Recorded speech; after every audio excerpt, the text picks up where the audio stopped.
इस वीडियो में हम समझेंगे कार्ल मार्क्स का द्वंद्वात्मक भौतिकवाद का सिद्धांत, डाइलेक्ट्रिकल मटेरियलिज्म। ये जो सिद्धांत है कार्ल मार्क्स का, ये बहुत इंपॉर्टेंट है और उनके जो विचार हैं, जो उन्होंने थ्योरी दी हैं, उनमें ये बहुत इंपॉर्टेंट जो थ्योरी है द्वंद्वात्मक भौतिकवाद की जो थ्योरी है उनकी। तो इसमें उन्होंने हीगल से हीगल ने द्वंद्वाद का सिद्धांत प्रस्तुत किया था। तो हीगल का जो द्वंद्वाद का सिद्धांत था उसको उन्होंने ले लिया और फ्यूरबेक का जो भौतिकवाद का सिद्धांत था उसको ले लिया और दोनों को मैच करके और मॉडिफाई करके अपना एक नया सिद्धांत प्रस्तुत किया, जिसको उन्होंने नाम दिया द्वंद्वात्मक भौतिकवाद का सिद्धांत। तो इसको समझने से पहले हमें समझना होगा हीगल का द्वंद्वाद का सिद्धांत। तो शॉर्ट में हम पहले हीगल का डिस्कस करेंगे।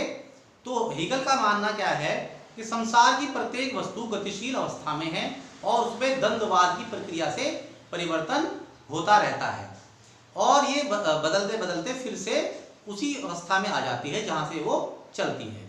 तो वाद, प्रतिवाद, संवाद और फिर से वाद, इसको हम समझते हैं अभी। ये वाद है,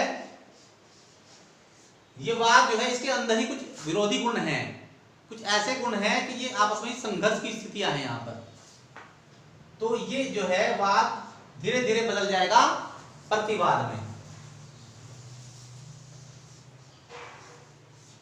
और प्रतिवाद से ये फिर कुछ समय बाद संवाद,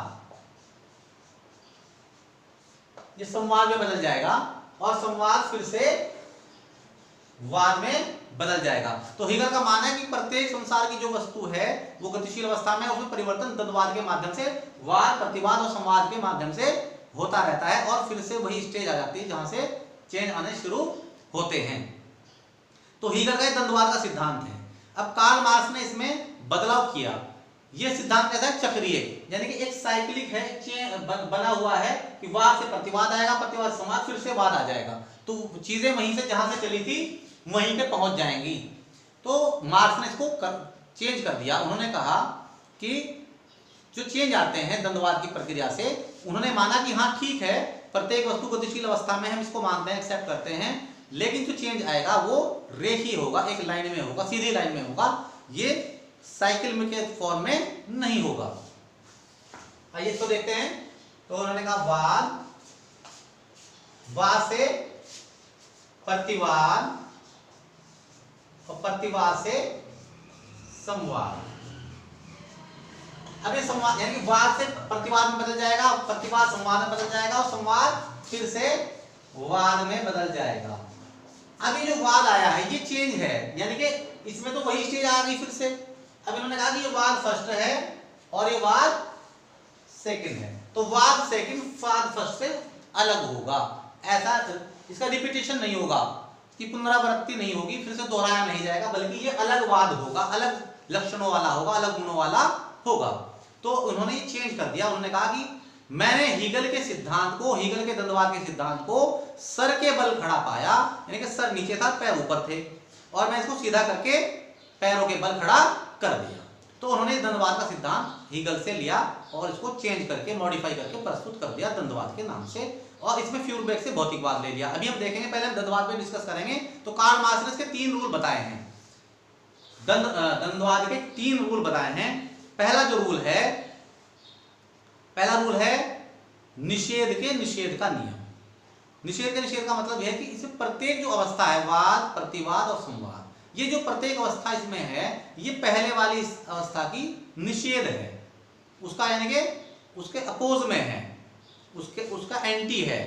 जैसे इसको रूल को जो इसको समझना चाह रहे हैं, जो समझ रहे हैं, इसको समझते रहें, और उसको जो स्टूडेंट भी हैं कुछ, तो वो जो है पेन भी रखें साथ और अपनी नोटबुक, और उसको नोट भी करते रहें कि कैसे इसको करना है।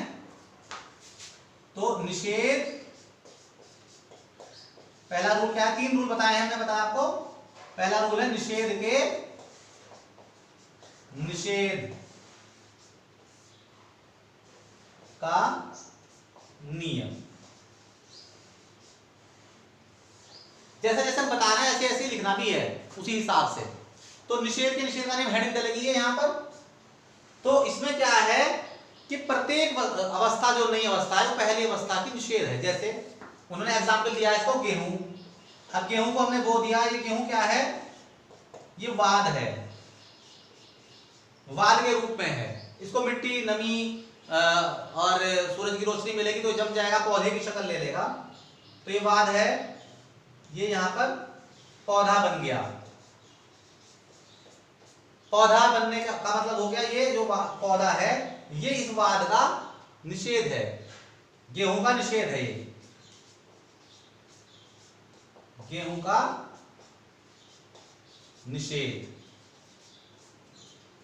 अब ये पौधा जो है इसे बालें आएंगी।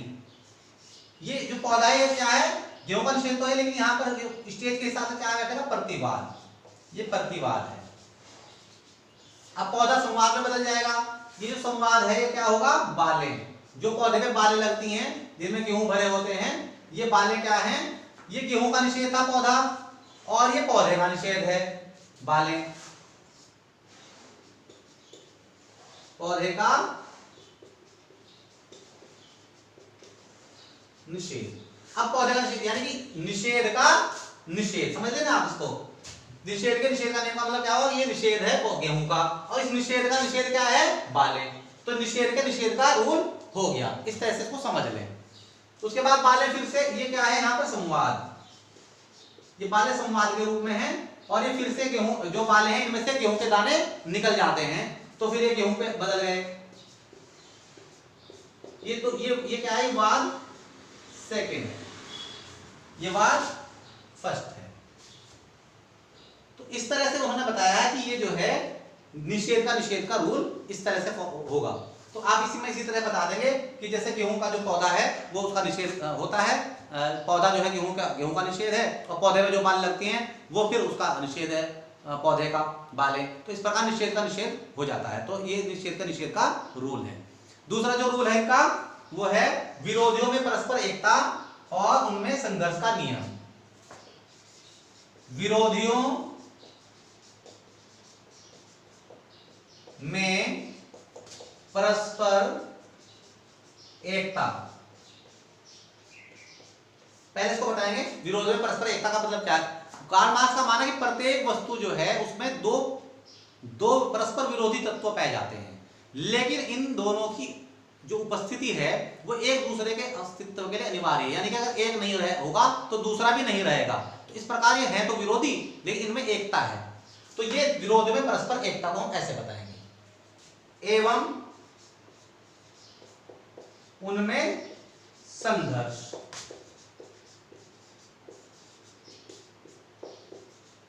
का नियम। अब संघर्ष कैसे है, इनकी उपस्थिति तो एक दूसरे के अस्तित्व के लिए अनिवार्य है, लेकिन इनमें संघर्ष ऐसे है कि ये दोनों तत्व अलग अलग हैं। एक जो तत्व है वो यथास्थितिवादी है, जो हालात में चेंज नहीं चाहता। वो चाहता कि स्थितियां ज्यों की त्यों बनी रहे, जो सामाजिक व्यवस्था है, राजनीतिक व्यवस्था है, जितनी भी व्यवस्थाएं जिस प्रकार हैं वो ऐसी ही बनी रहे और कोई भी चेंज ना है। और दूसरा जो तत्व है वो है चेंज, परिवर्तनवादी, वो चेंज करना चाहता है। तो दोनों तत्वों में संघर्ष है। तो एकता भी है, एक दूसरे की उपस्थिति भी इनके लिए अनिवार्य है, एक दूसरे के अस्तित्व के लिए, और इनमें संघर्ष भी है। तो हम इस तरीके से इसको बता देंगे, ठीक है। तो ये दूसरा नियम हो गया, विरोधों में परस्पर एकता एवं उनमें संघर्ष का नियम। तीसरा,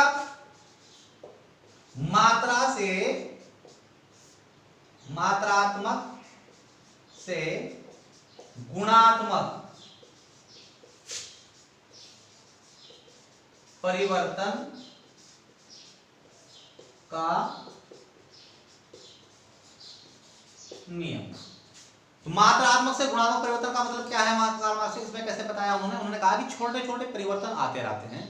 कार्ल मार्क्स के अनुसार कि वस्तुओं में, चीजों में छोटे छोटे परिवर्तन आते रहते हैं, जिन्हें हम मात्रात्मक परिवर्तन कहते हैं। ये जो बहुत ज्यादा महत्वपूर्ण नहीं होते और इनसे व्यवस्था ज्यों की त्यों ही बनी रहती है। लेकिन एक स्टेज ऐसी आती है कि धीरे धीरे मात्रात्मक परिवर्तन आते आते काफी कुछ चेंज हो जाता है और एक नई ही व्यवस्था, नई स्थितियां और नई स्टेज को प्रदर्शित करते हैं, जिसको हम गुणात्मक परिवर्तन कहते हैं, जो पहली व्यवस्था से काफी अधिक भिन्नता को प्रदर्शित करती है। इस तरह से हम इसको लिखेंगे।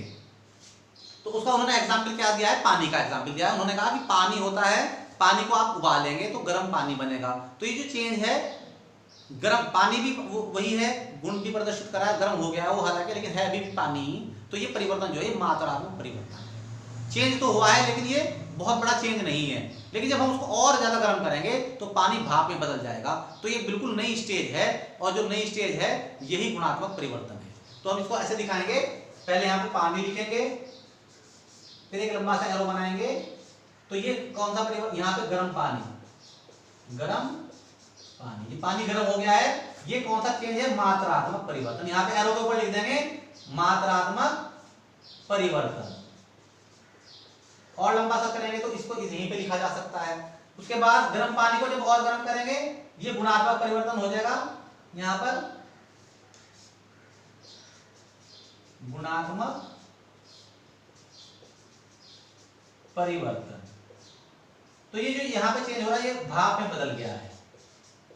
तो ये गुणात्मक परिवर्तन है। उन्होंने कहा कि जो व्यवस्था में परिवर्तन होते हैं वो जब एक नई स्टेज आती है तो गुणात्मक परिवर्तन होते हैं, वही इंपोर्टेंट है चेंज लाने के लिए। और संघर्ष के सिद्धांत में, उनके वर्ग संघर्ष के सिद्धांत में गुणात्मक परिवर्तन और मौलिक परिवर्तन ही इंपोर्टेंट है। उन्होंने 3 प्रकार के परिवर्तनों की बात की है, मात्रात्मक परिवर्तन, गुणात्मक परिवर्तन और मौलिक परिवर्तन। मौलिक परिवर्तन का उनसे तात्पर्य है कि बिल्कुल 100% चेंज, कुछ भी नहीं बचा पहले जैसा, बिल्कुल नया ही हो गया, तो उसको उन्होंने कहा ये मौलिक परिवर्तन है। गुणात्मक परिवर्तन से भी आगे की बात है, इसको अभी हम समझेंगे।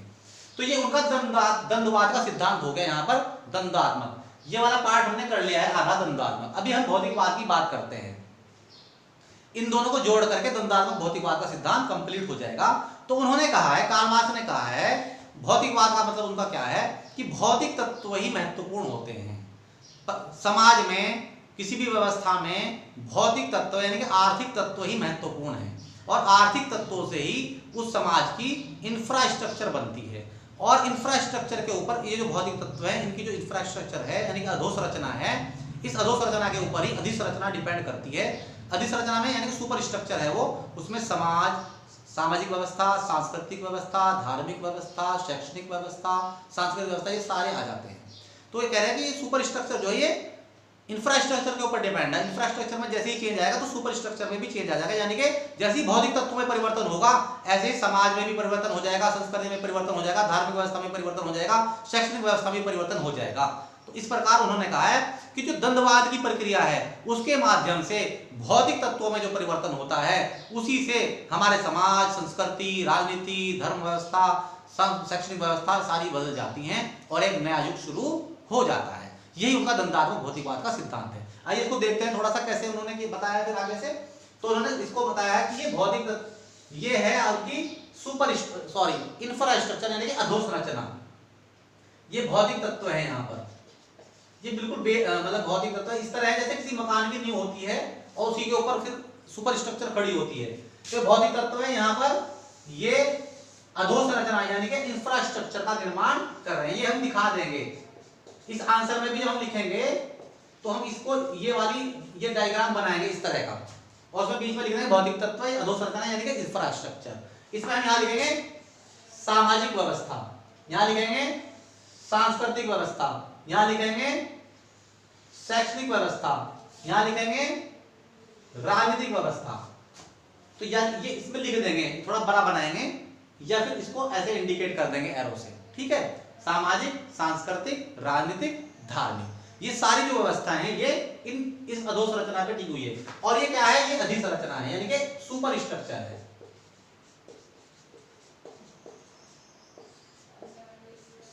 ये अधिसंरचना जो है ये इस पे अधोसंरचना पे डिपेंड है। जैसे अधोसंरचना में चेंज आएगा अधिसंरचना में चेंज आ जाएगा। और अधोसंरचना में चेंज कैसा आएगा, इस द्वंद्ववाद की प्रक्रिया से चेंज आएगा। ये जो द्वंद्ववाद के रूल्स हैं सारे, जो द्वंद्ववाद का के नियम है, इनसे चेंज आएगा इस अधोसंरचना में।